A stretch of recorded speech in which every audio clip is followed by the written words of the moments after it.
Let's talk a little bit about the industry in general. So operators call me all the time and they're like, "Yo, we really, we want free roam escape rooms." And I'm like, "All right, go to vrCAVE." And they call you up and they're like, "Oh, the Territory is not available. Let's start there." Why did you decide? You're one of the only companies, and maybe the only company in the compact free roam space, or what I call the compact free roam space, to offer exclusive territories for operators. Why did you do that, and how's it worked, and what's happening in that, with that business mechanic within your company? Exclusivity has always kind of been a feature for the vrCAVE from day one.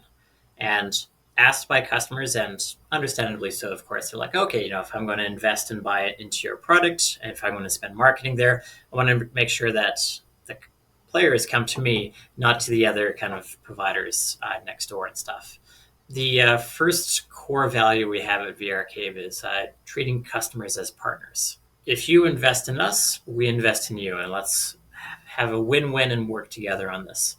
And I know that looking kind of at other companies that have some loose amount of exclusivity where they'll get exclusivity in to kind of get the deal done. And it's not written down, there's no real policy, and a misunderstanding of it kind of forms later on. We need to ensure that let's have exclusivity regions, and rather than kind of like get too deep kind of into the paperwork of it, it's like, okay, we're going to go population based, and we have the standard of 300,000 people as kind of the exclusive region stuff. So when you sign on, you can rest assured that you can safely invest in the product, invest in your marketing, invest in this, and you'll be the only one that will be reaping the benefits of those rewards. And Yeah.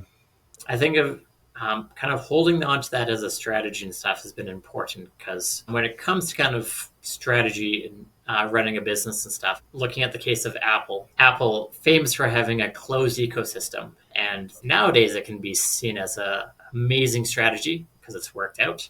We've seen great success with it, and we very much kind of hold that kind of core to our strategy and expect kind of like this is a unique thing to kind of differentiate us in the space, because I'd say one challenge in the space is that there can be lots of games. There's always a race to having the most games at your business. And it's not always about having the most games, but having the games that people want to play and people knowing which games they need to be playing at your establishment.